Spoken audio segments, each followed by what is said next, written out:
Doctor Deepak Singh, allied science specialist, medico science center से। आज हम एक टॉपिक डील कर रहे हैं, गायनोकोलॉजी का है, डिस्पेरोनिया।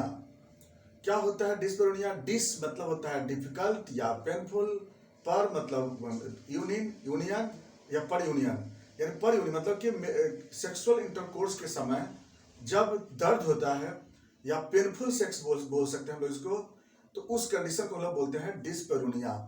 अब हम लोग देखते हैं कि डिस्पेरोनिया दोनों में होता है, मेल फीमेल दोनों में होता है, बट मेल में यह लेस कॉमन होता है। मेल में होता है ये 5 to 10%, फीमेल में होता है ये 90% और 90 to 95% फीमेल में डिस्पेरोनिया देखने को मिलता है।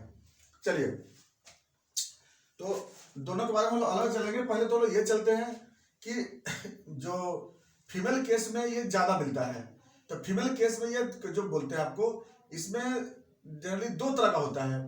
एक होता है सुपरफिशियल डिस्पेरोनिया, एक होता है डीप डिस्पेरोनिया। सुपरफिशियल डिस्पेरोनिया बोलते हैं कि जब वह सुपरफिशियल ऑर्गन में जब कोई डिफिकल्टी हो, तो उस कंडीशन से अगर डिस्पेरोनिया होता है तो उसको बोलते हैं सुपरफिशियल डिस्पेरोनिया। जैसे कि फीमेल जेनिटल ऑर्गन्स में क्या है, वेजाइना के इधर, यानी कि इस रास्ते से नीचे में अगर इधर की अगर प्रॉब्लम होता है, जैसे भल्वा में है, क्लाइटोरिस में है, पेरिनियम में है, पाउच ऑफ डगलस में है, ये सब जगह अगर बाई दी वे अगर किसी तरह का प्रॉब्लम होती है तो उसको बोलते हैं सुपरफिशियल डिस्पेरोनिया। तो जब pain develop in superficial part of the female genital organs known as superficial dyspareunia. And deep dyspareunia if the sexual during the sexual intercourse the pain develop in internal organs of the genital organs known as deep dyspnea। तो यहाँ पर जो बात आ रही है superficial part की, तो generally क्या होती है कि यहाँ पे कॉज कुछ होती है, उस कंडीशन में डिस्पेरोनिया डेवलप होती है, उसको सुपरफिशियल बोलते हैं। तो जो यहाँ पर जो सुपरफिशियल डिस्पेरोनिया का कॉज क्या हो सकता है, तो सबसे पहले हम लोग स्टार्ट करते हैं फीमेल में सुपरफिशियल डिस्पेरोनिया का। जैसे भल्वा में कोई प्रॉब्लम अगर हुआ, भल्वाइटिस हुआ, प्रोराइटिस भल्वा है, या फिर स्मॉल हेयर लेबिया में इंफेक्शन हुआ हो, या फिर पेरिनियम स्कार बना हुआ हो। पेरिनियम में स्कार है, जैसे हम जानते हैं हम लोग कि जैसे ये फीमेल यहाँ पे देख रहे हैं फिगर में, ये पेरिनियम हुआ, यहाँ पर स्कार है, या यहाँ पर लेसरेशन है, पेरिनियम में इंफेक्शन है उस कंडीशन में, है ना। या फिर कोई पहले का कोई सर्जरी हुआ हो सुपरफिशियल पार्ट पे उस कंडीशन में, या फिर यहाँ पे करंकल है, करंकल, या फिर यूटीआई का इंफेक्शन हो पेशेंट के साथ, ये भी डेवलप हो रही हो। तो ये जो होता है जितना देख रहे सुपरफिशियल पार्ट में देखते हैं हम लोग। या फिर वेजाइनल ड्राइनेस हो, वेजाइनल ड्राइनेस का कारण क्या होता है, जैसे मेनोपॉज में भी होती है वेजाइनल ड्राइनेस, या फिर स्ट्रेस में होता है, डिप्रेशन में होता है, ये सब में वेजाइनल ड्राइनेस होती है। और प्लस कुछ ड्रग्स लेने पे होती है, जैसे डिप्रेशन मेडिसिन का एंटी डिप्रेशन मेडिसिन हो गई, या फिर हाइपरटेंसिव ड्रग्स लेते हैं, वो सब कंडीशन में वेजाइनल ड्राइनेस होती है।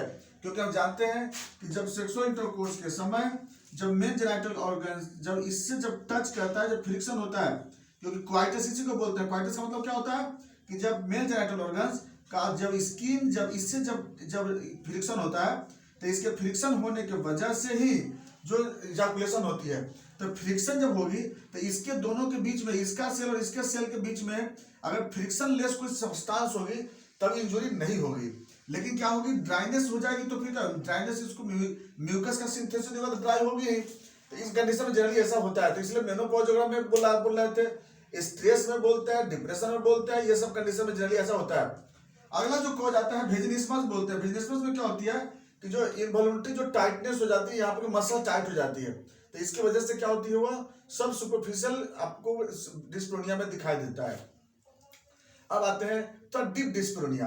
डीप डिस्पेरोनिया में क्या होगी कि जैसे मान लीजिए वेजाइनल में किसी तरह का इंफेक्शन हो, वेजिनाइटिस का प्रॉब्लम्स है, या हाइमेन यहाँ प्रॉब्लम्स, हाइमेन टाइट हाइमेन हो, यहाँ पे स्ट्रॉन्ग हाइमेन हो, या वेजाइनल सेप्टा हो यहाँ पर उस कंडीशन में, या फिर क्रिप्टोमेनोरिया का केस बना हुआ हो, cervical erosion, cervical cancer, cervicitis, cervical polyp, इस कंडीशन में सब में होता है। उसके बाद retrograde uterus, prolapse of uterus, inversion of uterus, ये सारे केस में जनरली क्या होगी, डिस्पेरोनिया डेवलप करेगी।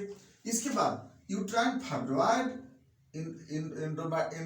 एंडोमेट्राइटिस, या फिर एंडोमेट्रियल ट्यूमर, फेलोपियन ट्यूब में इन्फ्लामेशन, सल्फिंजाइटिस जिसको बोलते हैं, या फिर ओवेरियन ट्यूमर, ओवेरियन सिस्ट, या फिर pelvic inflammatory disease PID, in all cases में जनरली क्या होगी, डिस्पेरोनिया डेवलप होगी। या फिर कोई सर्जिकल स्कार हो पहले से, ये भी कंडीशन डेवलप कर सकती है। तो ये, या फिर वेस्कोवेजाइनल फिस्टुला, अगर ऐसा कंडीशन होती है उसमें भी बन सकता है। या फिर इरिटेबल बॉवल डिजीज कोई हो, या फिर पाइल्स का कंडीशन हो पेशेंट में, है ना, रेक्टम में कोई रेक्टम प्रोलैप्स का केस हो, ये सब में क्या होती है, डीप डिस्पेरोनिया डेवलप होती है। ये सब डिस्पेरोनिया का कॉजेज है। अब आते हैं कॉजेज, मेल का कॉजेज। मेल में क्या क्या कॉजेज मिलते हैं, तो मेल में आपको मिलेंगे जैसे फीमोसिस, जिसमें कि फीमोसिस, पैराफीमोसिस, या फिर जो ग्लास पेनिस है वह प्रॉपर्ली ओपन नहीं हो पाती है, या प्रोप्यूस जो था पैक्ट होती है। ये सब केस में जनरली क्या होगी, मिलेगी। प्रोस्टेट लार्ज के केस में मिलेगी, प्रोस्टेटाइटिस के केस में मिलती है। तो मेल के केस में जनरली होता है। अगला क्या होता है, प्री इजैकुलेशन या स्मॉल इजैकुलेशंस, या फिर इरेक्टाइल डिसफंक्शन, ये सब मेल के कॉज में आता है। जिसमें हो सकता है कि इजैकुलेशन पहले हो जाता हो सेक्सुअल इंटरकोर्स से पहले, उस कंडीशन में ऐसा भी डेवलप हो सकता है। तो ये जनरली क्या होता है कि जनरली इसमें डिस्पेरोनिया डेवलप होता है मेल में। तो अब जो होता है, ये तो हो गया मेल फीमेल दोनों के बारे में। अब जो होता है दोनों के साथ कॉमनेस कुछ होती है, जैसे ओबेसिटी। ओबेसिटी जो होता है बहुत बड़ा फैक्टर होती है। उसके बाद स्मेल, बॉडी का स्मेल भी होती है। ये भी क्या होता है ना कि कुछ साइकोलॉजिकल फैक्टर में आता है जनरली है, लेकिन स्मेल भी आता है इसमें। उसके बाद फिर उसके बाद साइकोलॉजिकल डिजॉर्डर्स की आगे बात है ना, चाहे वो साइकोलॉजिकल डिजॉर्डर का किसी भी कंडीशन हो, किसी का फोबिया हो, उसको प्रेगनेंसी से फियर हो, है ना, या किसी तरह की बात होती है, तो उस सब कंडीशन में क्या होती है, जनरली डिस्पेरोनिया डेवलप होता है मेल फीमेल दोनों में। अब तो बात आते हैं, यहाँ तो समझ में आ गया। अब तो प्राइमरी डिस्पेरोनिया और डिस्पेरोनिया होता है, जो सेकेंडरी डिस्पेरोनिया होता है। प्राइमरी डिस्पेरोनिया किसको बोलते हैं, कि जो फर्स्ट बार जब सेक्सुअल इंटरकोर्स के समय जब दर्द होती है तो उसको बोलते हैं प्राइमरी डिस्पेरोनिया।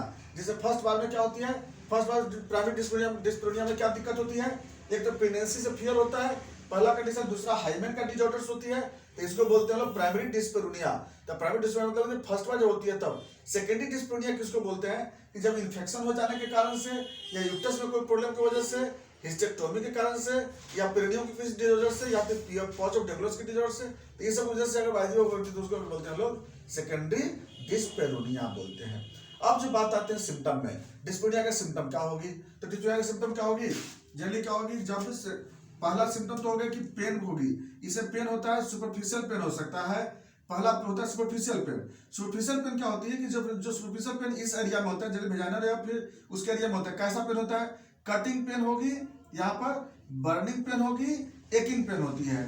तो कटिंग, बर्निंग, एकिंग, और कभी कभी कंजेस्टेड जैसा भी पेन का अनुभव होता है, भारीपन जैसा। तो कटिंग, एकिंग, बर्निंग, ये पेन यहाँ पर डेवलप होती है। और इस साथ साथ होता है, या लेबिया में भी बर्निंग पेन डेवलप होगी, है ना, पेरिनियम में भी होगी। तो इस तरह से डेवलप होगा यहाँ पे। नेक्स्ट जो कंडीशन, जो सेकंड जो आता है डीप पेन। डीप पेन में क्या हो जाएगी, तो लोअर एब्डोमिनल में पेन होगी उसमें, है ना। तो ये जनरली ज्यादातर पेन जो में तो पेन डेवलप होती है इसमें, तो फीमेल में जनरली मिलता है। अच्छा, एक इटियोलॉजी में था कि जैसे कॉन्ट्रासेप्टिव में भी कभी कभी होता है, तो वो मेल में होता है। फीमेल में लगा हुआ है क्या, कॉपर डी, फीमेल में कॉपर डी लगा हुआ है, जो कि इसका थ्रेड से जो होता है मेल जेनिटल ऑर्गन में प्रॉब्लम होता है। तो है कॉन्ट्रासेप्टिव यहाँ पे लगा हुआ, मेल को डिजॉर्डर्स आ सकता है उसमें है।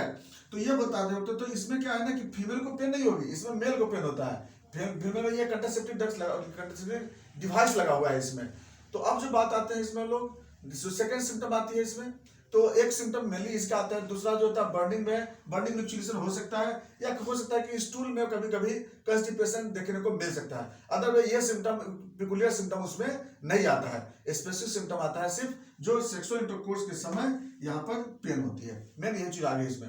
अब जो बात आते हैं सेकंड, कि अगर और क्या हो सकता है इसके साथ, तो उसमें नींद की कमी हो सकती है पेशेंट के साथ, साइकोलॉजिकल स्ट्रेस हो सकती है पेशेंट के साथ, डिप्रेशन में पेशेंट जा सकता है, जो पार्टनर है उससे क्या हो सकता है, अपोजिशन हो सकती है, या तो ये सब कंडीशन कुछ आ सकता है। तो ये सब सिम्टम भी कर सकते हैं हम लोग, है ना। उसके बाद इसको पेशेंट को मेनली स्ट्रेस में पेशेंट आ सकता है इसमें। साइन में अकॉर्डिंग टू एजेंट जैसा इटियोलॉजी होगा उसके अनुसार इसमें साइन मिलेगा। अगर कोई यहाँ पर स्कार होगी, इन्फेक्शन होगा, इरोजन होगा तो मिलेगा, तो अदरवाइज नहीं मिलता है। इसके बाद आते हैं फिर कॉम्प्लिकेशन। कॉम्प्लिकेशन तो कुछ है नहीं, कॉम्प्लिकेशन क्या हो जाएगी, बहुत ज्यादा साइकोलॉजिकल स्ट्रेस होगी, या फिर डाइवोर्स होगी। डाइवोर्स हो सकती है क्योंकि इसमें जो सेक्सुअल इंटरकोर्स नहीं होने से क्या हो सकती है, प्रॉब्लम आ सकता है। उसका इनफर्टिलिटी भी हो सकती है, है ना। तो इनफर्टिलिटी, डाइवोर्स या फिर सेक्सुअल साइकोलॉजिकल स्ट्रेस, ये सब कंडीशन पेशेंट को डेवलप हो सकती है। इन्वेस्टिगेशन, अगर हम लोग इन्वेस्टिगेशन करें तो क्या करा सकते हैं, एक यूरिन कल्चर करा के देख सकते हैं, बहुत से प्रकार मेनली। और उसके बाद फिर क्या कर सकते हैं, अल्ट्रासोनोग्राफी करा के देख सकते हैं। अल्ट्रासोनोग्राफी से हो सकता है कोई मास वगैरह कुछ कंडीशन से हो सकता है।